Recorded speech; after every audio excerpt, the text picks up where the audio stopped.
Welcome to the Bringing Intimacy Back show, where intimacy is real. If you desire to intimately connect with yourself, significant other, children, family, friends, community, and higher power, then this is the show for you. We explore intimate topics, inspiring life stories, spirituality, and insightful tips on strengthening relationships. The show is hosted by Dr. April and her co-host, Coach K. Let's get this episode of the Bringing Intimacy Back show started.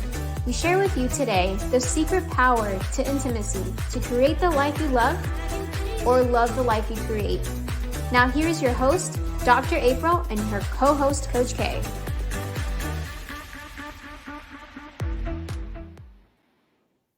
Welcome to the Bringing Intimacy Back show, where intimacy is real. How are you doing, Coach K? I am doing amazing. And how about yourself? I'm doing great. Yes. And I'm so excited about this topic that we're talking about today. Number one, I want to highlight that it is Pride Month. Yes. I'm so excited about that because I honestly believe that we should be thankful for who we are and we should appreciate other people. Absolutely. Pride Month is so important. It's we shouldn't have to keep having these months to just acknowledge different our differences, but having a Pride Month is super important because it does give an entire community of people a sense of belonging and just being themselves. This is one month where they can truly be themselves and not feel like, oh, somebody's, I'm fearful. So happy Pride Month, everyone. Yes. And I would love to say that they could all be themselves sometimes, but even when it's your month or whatever, stuff still happens. Prejudice and stuff. It is. The ignorance of life still is a part of life, even when it shouldn't be. But, with pride, be prideful. And, as an ally, I'm like all for it. Ain't no nice bright yellow shirt. Just realized that. I have a little red on, so that's good. We got all different colors. Yeah, so today's topic of parental influence on a child's sexuality, I think it's a wonderful topic because June is also Children's Month and Young People's Month in the sense of, yes. So I'm glad to honor that. And one of the things about this month, we are also the charity of our month, which is GSA Network. It is an organization that helps out LGBTQ, racial and gender justice organization that empowers trans and allies and young people who are different in all of their different types of sexuality or identity. But it is a place that helps to make schools safer and healthier communities. A great organization, much needed. So I'm glad that we're highlighting that so that someone else can know about it. Right, definitely. So on this show is covering an intimacy back. And so one of the main intimacies that as an adult that some people have the opportunity is being a parent. Yes. And we may talk about what does intimacy do with being a parent.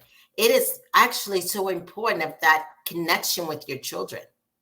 Oh, yeah. And like I've said many times before, some of our very first intimate moments as a child is when you are laid on your mother's chest after being born. That's like your first encounter of touch and belonging and bonding and feeling. So if we keep that in the forefront of our mind, we will understand truly what intimacy is.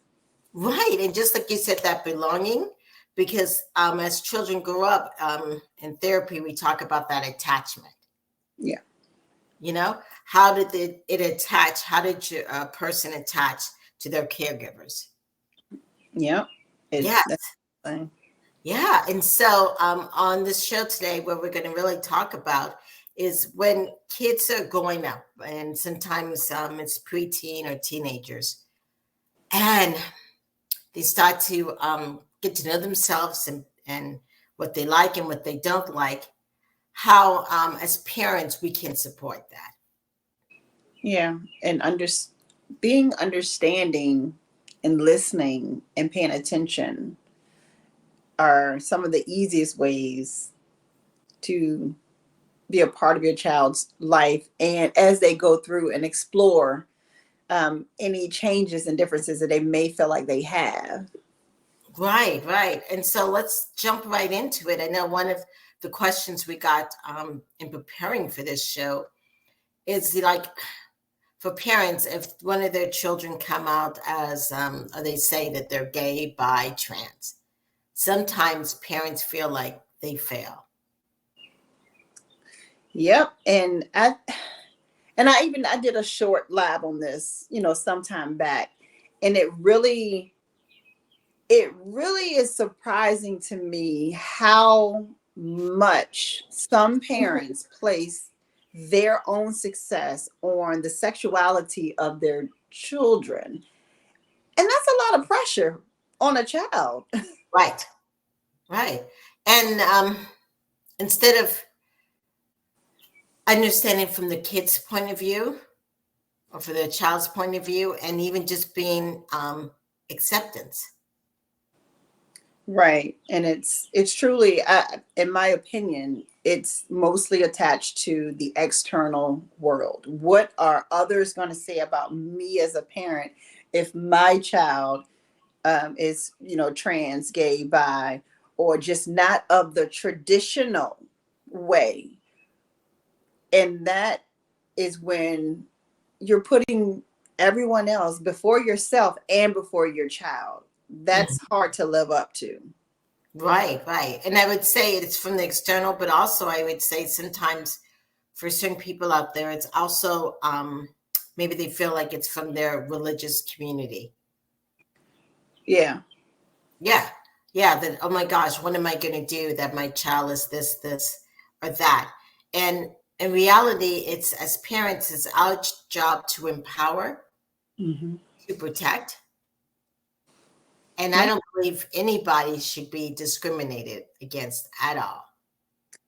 At all. And funny enough, I watched this movie. I had started watching this movie once before, but I watched it yesterday, actually. Okay. And it was the daughter of a pastor. She was gay, she was, of course, keeping it a secret. She was in church every Sunday. And one of the sermons that her father preached was, if you're gay, God doesn't like you. He's going to send you to hell, all of these things. And so long story short, she ended up, cutting her wrist. And her father asked her mom, like, why didn't you tell me that she was gay? And she said, because you wouldn't accept her. So that next Sunday, well, actually at her service, he said he had to, take a step back and realize that you could hate the sin and still love the sinner, Right. air quotes, because that's what he called it. And he said, because of his ignorance and his just not seeing things from a full 360 view, now he's lost his daughter. Right. Because of his firm hold on what this word is saying, he lost his only child. And that was a huge regret that he had. And I think that that's something that a lot of parents should pay attention to. And a lot of them feel when you have 7, 8, and 9-year-olds committing suicide or hurting themselves because of adult pressures, because they feel a certain way, or at that age still trying to just figure themselves out. That's a lot of pressure on a child. Right, right, right. And like you said, suicide rate is really high among the LGBTQ community. It really is. Right. And sometimes they get picked on at school and a variety of other things.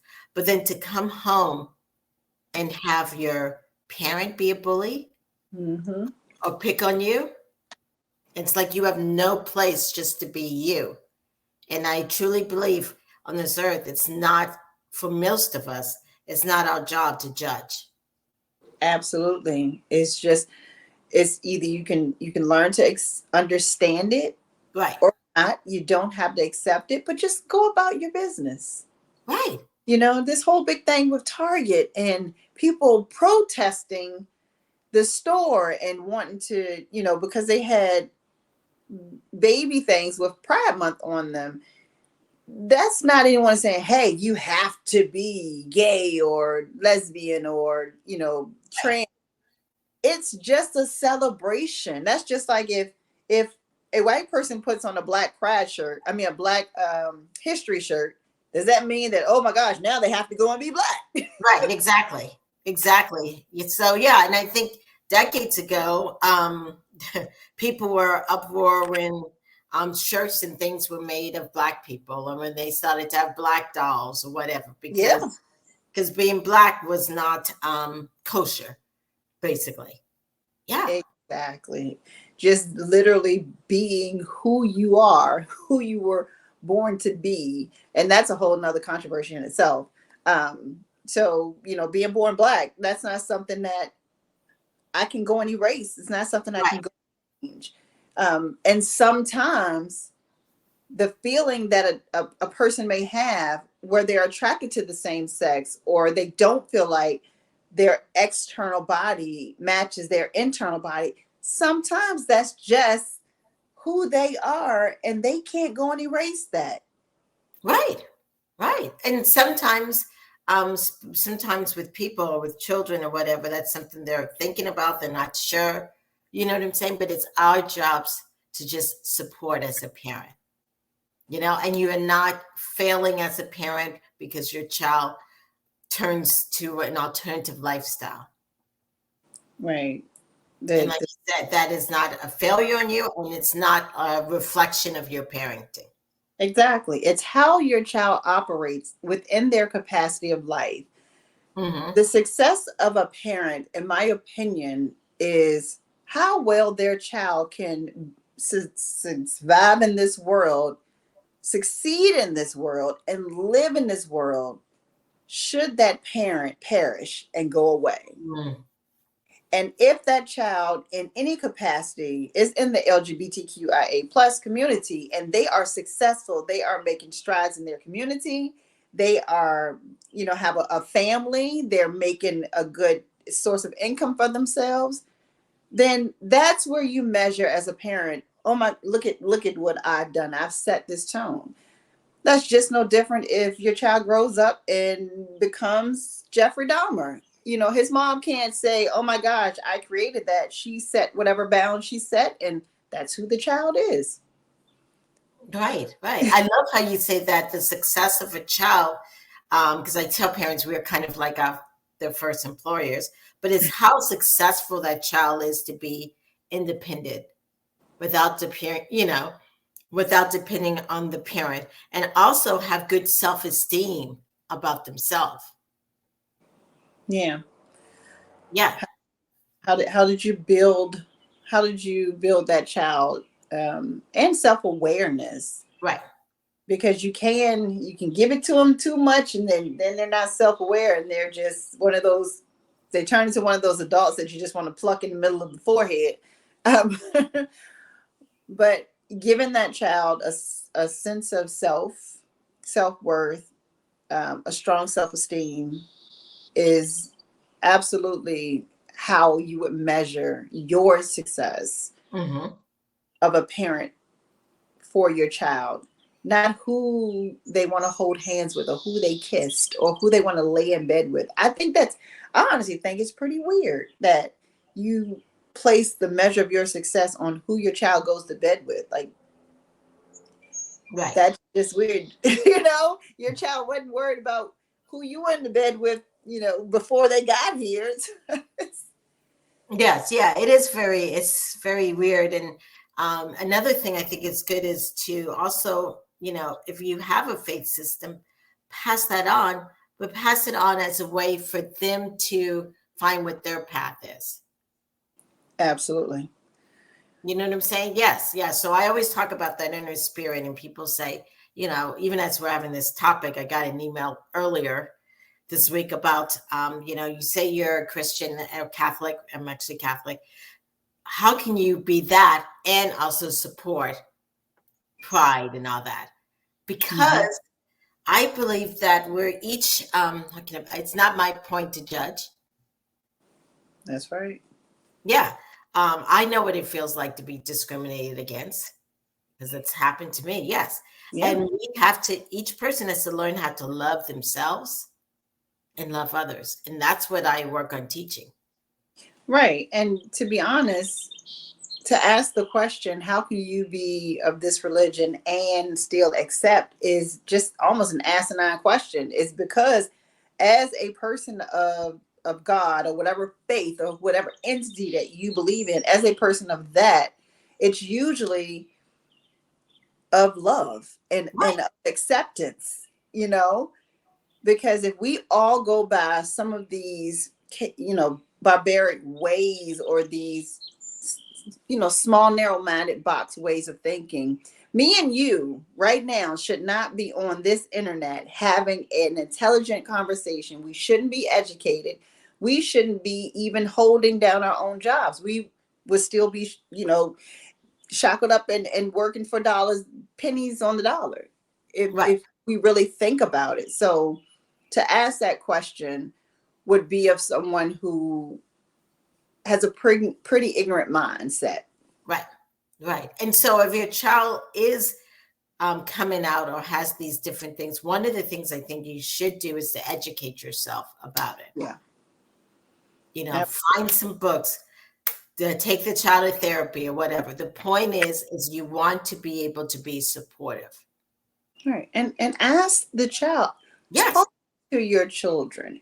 Right. If you have a very young child that comes to you and says, "Mommy or Daddy, I think, or I feel this way towards, another of the same sex, or I don't feel like I should be a girl or a boy," it's okay to have an age appropriate, mental leveled conversation with that child, with just something as simple as, "Well, why do you feel that way?"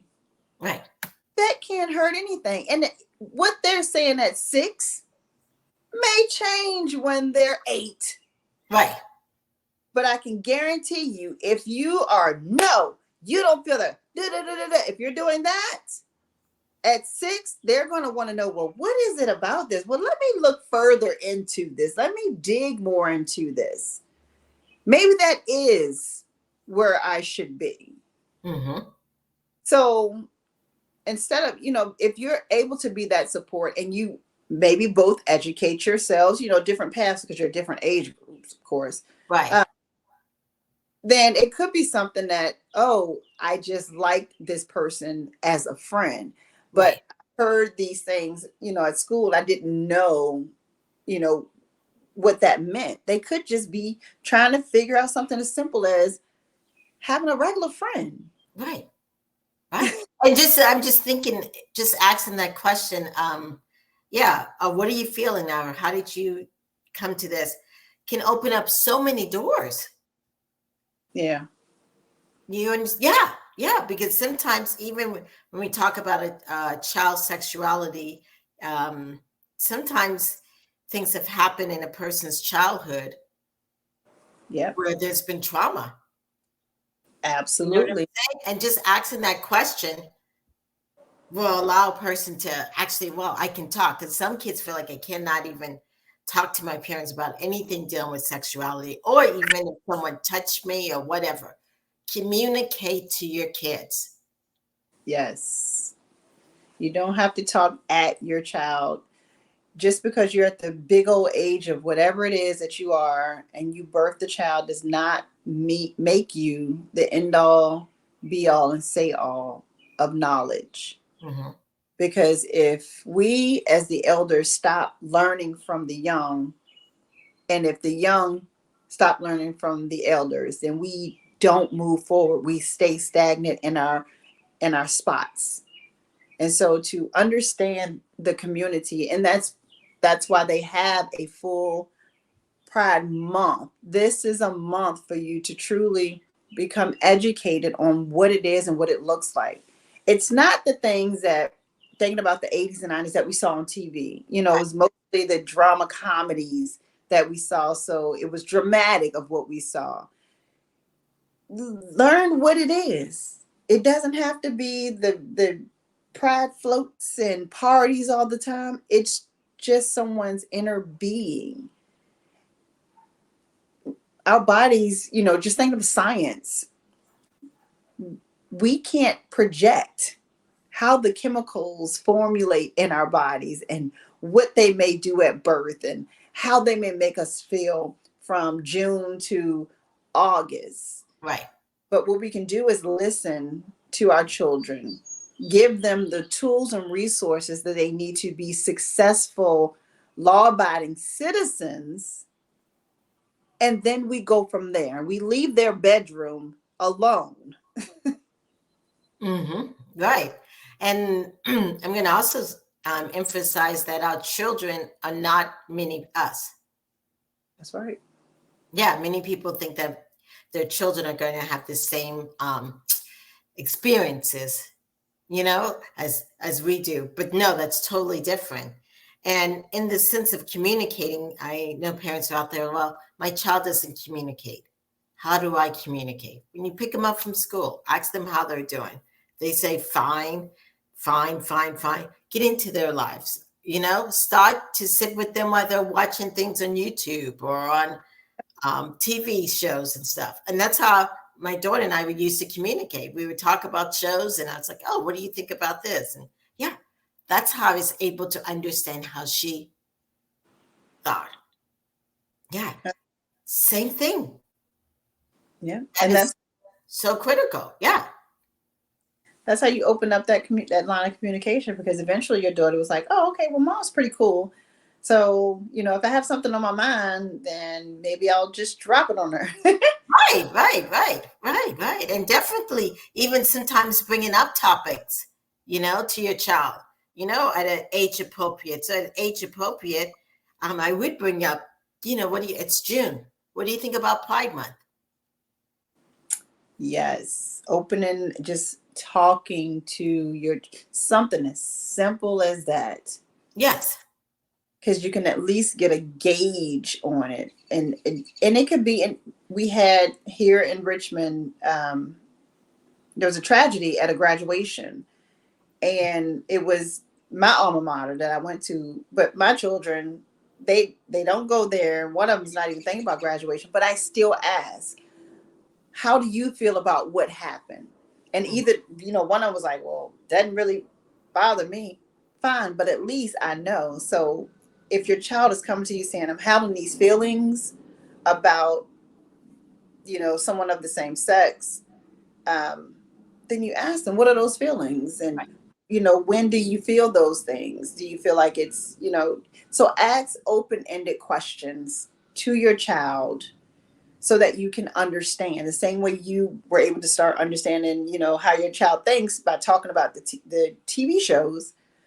Asking open-ended questions that also gives your child a new tool to use in life of expanding their mind and vocabulary. Because if you ask an open-ended question, it forces them to think. If I say, how was school? Fine. Right. Tell me what you did today in school. That's a totally different open-ended question. Because now they have to think and jog back. So asking something like, okay, well, when did you start to feel this way? What does it feel like? Now you're going to have, it's okay for them to process those thoughts, because they may not have time to process those any other way. And that is that measure of success in parenting, is not being their friend. So I want to be very clear on that, because we're not one of their love friends. But we are that person that's going to ask to understand. And understanding, when you're asking a person, how does that make them feel? A person's feeling is their feeling. Yep. Okay. Do not say you don't feel that way. You don't. Yeah. Because that's invalidating. And what you want to do is validate a person's feelings. But to validate, you really need to understand. That's so right. if your kid feels anything, you validate it. You don't just deny it, because then that kid's stuffs it, stuffs it, stuff it. And when kids start to stuff things, that's when the thoughts of hurting themselves or cutting or whatever to release the pain. Yes, that is so real. And for the parent that's out there shaking their head like, my daughter would never, my son would never, you might want to check on them, because if you're making that statement right there, you're probably one that's boxed your child into a corner at some point in time, making them feel like they have to be a certain way, or they need to be of a certain stature in order to be a part of this family. I think that this is such a important topic, and I'm so glad that we were able to talk about it, especially in Pride Month. And I do encourage anyone who, if you are a family member that's watching this happen with a parent and child in your family, talk to the parent and ask them, because it could be, honestly, that a parent is just scared. And that's a real thing. And if you are a scared parent, it's okay to reach out to a professional and ask, how do I navigate this? I'm fearful. I'm not used to this. I don't know what to do. It's okay to seek professional support for yourself so that you can be a support for your child. But I do think that some parents just kind of cut it off because they're ignorant about the whole community at all. And so instead of trying to learn, I'm just going to shut it down. If I don't know, it's crazy to think, to say that your child is not, a success in your eyes because of their sexual orientation is to say that we don't have any gay, lesbian, or any one of the LGBTQIA community in law enforcement, as lawyers, as doctors, as teachers. Those are your success. These successful people that we see, successful people can have any sexual orientation, and their parents are just proud of them for being who they are and succeeding in life. Right. That's where we should be as parents. Right. And I would also say ditto to that for children or young people who are come out trans. Because parents be like, oh no, no, that can't be, because you were born this way, and this is what I want, and this is your name, and this is how you're going to be dressed, and yada, yada, yada, yada, yada. Yeah. I think that one is still like the hardest one. Right. Yeah. Yeah. And sometimes maybe a phase, sometimes it may be what the person is. But the point is to listen and to try to understand and to see how they came about this and why they're feeling this, and they feel this all the time or under certain circumstances. Right. That's the important one. Is it all the time or only certain circumstances? That's very important. Well, yeah. But when you shut things down, that's when people want to rebel. Yeah. You know what I'm saying? Yeah. I can remember just back in the day, my mom wanted me in these little dresses, just how even, as a person, you just like rebel. And to this day, I kind of sometimes rebel. But having that open discussion will allow your children to express themselves and many times work through things. Absolutely. Yes. So parents, if you're out there and you're like, well, I don't know what to do, Coach K and I are definitely people you can reach out to, and we can help you get the right resources. The main thing about this topic today is communicate. Yes. And when I talk about communication, it's not just talking, but using the most important, because we have two of these ears. Right. Yes, 2 ears. Yes. So anyway, if you've enjoyed this topic, please let us know. But we're going to take a break, and we'll come back and let you know what's coming up on the Bringing Intimacy Back show. We'll be back in a moment. A must-have for parents to be, first-time parents, empty nesters, and parents all around. There are infinite ways to parent a child, but the trick is trying to figure out the best way that fits you and your child. Create strong connections during pregnancy, to not pulling your hair out during the terrible twos, navigating puberty, and having adult conversations with your adult children. The Intimacy of Parenthood covers it all, and it is now on Amazon, available in Kindle, Audible, and paperback. Welcome back to the Bringing Intimacy show, where intimacy is real. That was such a great topic to talk about, because it's with many families. In reality, LGBTQ kind of only represents sometimes less than 10%. Yeah, but many people are struggling with this. So I'm glad that we're talking about it. Absolutely. The DL community is so high up because not enough people are talking about it. So that was a very good show. I'm glad that we had it.